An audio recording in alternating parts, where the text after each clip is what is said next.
Good morning all dear friends. আশা করি আপনারা সবাই ভালো আছেন, আমি অনেক ভালো আছি। তো আজকে আবার আমি নেরেশনের বিষয়ে আমি কয়েকদিন থেকে কথা বলতেছি, আর আমি কিছু সূত্রগুলো এখানে দেখাচ্ছি যে আসলে কিভাবে আমরা সহজ করে নেরেশন আমরা উত্তর করতে পারি।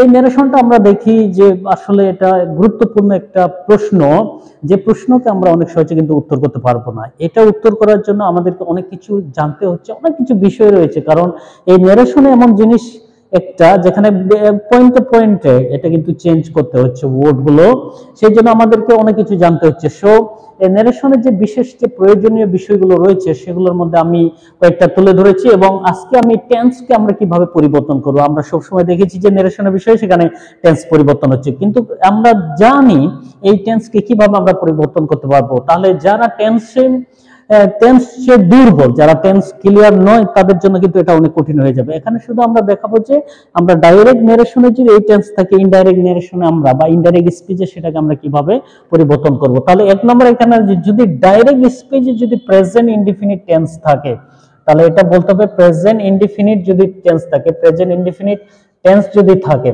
ডাইরেক্ট স্পিচে, তাহলে সেটাকে আমরা এখানে কি করব, পাস্ট ইনডিফিনিট টেন্সে কিন্তু আমরা সেটা পরিবর্তন করব। পাস্ট ইনডিফিনিট টেন্স, তাহলে এখানে বিষয়টা হলো যদি আমরা টেন্সটা যদি আমাদের কাছে ক্লিয়ার না থাকে তাহলে কিন্তু অনেক প্রবলেম হয়ে যাবে। তাহলে যদি ডাইরেক্ট স্পিচে প্রেজেন্ট ইনডিফিনিট টেন্স থাকে, তাহলে ইনডাইরেক্ট স্পিচে সেটা আমরা পাস্ট ইনডিফিনিট টেন্সে পরিণত করব। এবং দুই নম্বর যদি সেখানে কি থাকে, প্রেজেন্ট কন্টিনিউয়াস টেন্স যদি থাকে, তাহলে এখানে আমরা করব পাস্ট কন্টিনিউয়াস টেন্সে পরিণত করব। যদি আমাদের তিন নম্বর যদি এখানে প্রেজেন্ট পারফেক্ট টেন্স থাকে, প্রেজেন্ট পারফেক্ট টেন্স, তাহলে সেখানে আমরা পাস্ট পারফেক্ট টেন্স করব। যদি এখানে কি থাকে যে প্রেজেন্ট পারফেক্ট কন্টিনিউয়াস টেন্স যদি থাকে, তাহলে সেখানে করতে হবে পাস্ট পারফেক্ট কন্টিনিউয়াস টেন্সে আমরা কিন্তু সেটা পরিণত করব। এটা হলো একটা উপায়। যদি এটা না জানি তাহলে কিন্তু অনেক প্রবলেম হয়ে যাবে। এটা হলো প্রথম যে জিনিসটা আমাদেরকে জানতে হবে। তারপরে আমরা দেখবো যে তারপরে আমরা কি করব, এটা আমাদের হয়ে গেছে। তাহলে মনে রাখতে হবে যদি ডাইরেক্ট স্পিচে যদি প্রেজেন্ট ইনডিফিনিট টেন্স থাকে, সেটা ইনডাইরেক্ট পাস্ট ইনডিফিনিট টেন্স হচ্ছে।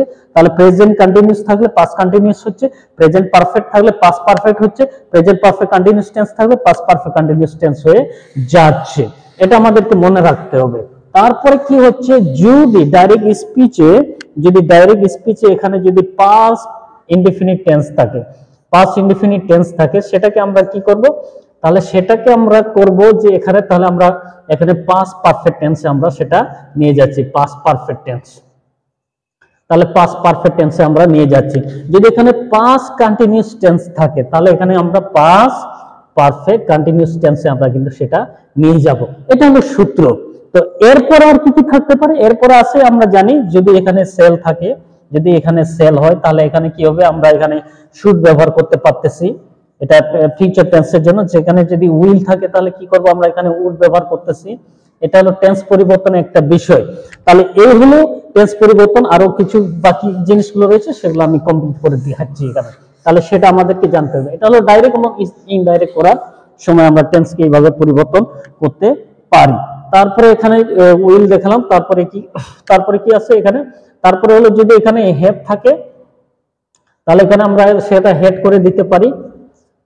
যদি এখানে ক্যান থাকে তাহলে এখানে আমরা কুড করে দেব, ইনডাইরেক্ট কুড। যদি এখানে মে থাকে তাহলে এখানে আমরা মাইট করে দেব, এটা হলো ইনডাইরেক্ট, এটা মাইট করে দিলাম।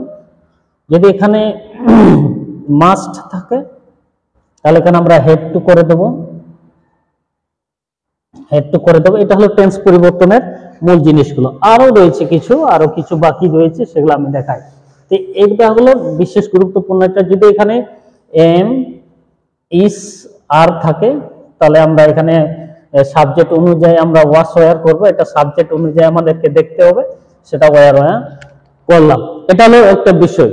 আর যদি এখানে যদি ওয়াস ওয়্যার থাকে, তাহলে আমরা এখানে কি করতে পারি, এখানে আমরা কিন্তু করব, এখানে হেড বিন দিয়ে সেটা আমরা কমপ্লিট করতে পারি। হেড বিন দিলাম, হেড বিন। এই হলো বিশেষ একটা টেন্স পরিবর্তন করার নিয়মগুলো।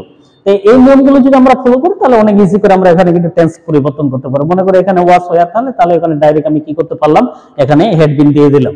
তো আমি এগুলোরও একটা প্র্যাকটিস আমি দেখাবো শেষ পর্যায়ে। আমি কয়েকটা প্র্যাকটিস এক্সারসাইজ কিভাবে আমরা করব সেটা আমি অবশ্যই আপনাদেরকে দেখাবো। এটা হলো টেন্স পরিবর্তন করার কিছু নিয়মগুলো, আমরা কিভাবে টেন্স আমরা পরিবর্তন করতে পারি। তো আশা করি যদি এগুলো আমাদের মনে থাকে বা মুখস্থ করে থাকে, স্ট্রাকচারগুলো অনেক গুরুত্বপূর্ণ জিনিস। যদি স্ট্রাকচারগুলো আমাদের মনে থাকে তাহলে কিন্তু অনেক সহজে আমরা কিন্তু এই ন্যারেশনে বা স্পিচের টেন্সগুলো আমরা কিন্তু পরিবর্তন করতে পারবো। সো টেন্সের স্ট্রাকচারগুলো আমাদের অনেক ক্লিয়ার জানা থাকতে হবে এবং সেটা মুখস্থ করতে হবে এবং বুঝতেও হবে, তাহলে অনেক সহজে আমরা কিন্তু উত্তর করতে পারি। তো এরপর আমরা দেখবো যে প্যাসেজ ন্যারেশন আমরা কিভাবে করব। তো আশা করি আপনারা সবাই বুঝতে পারবেন।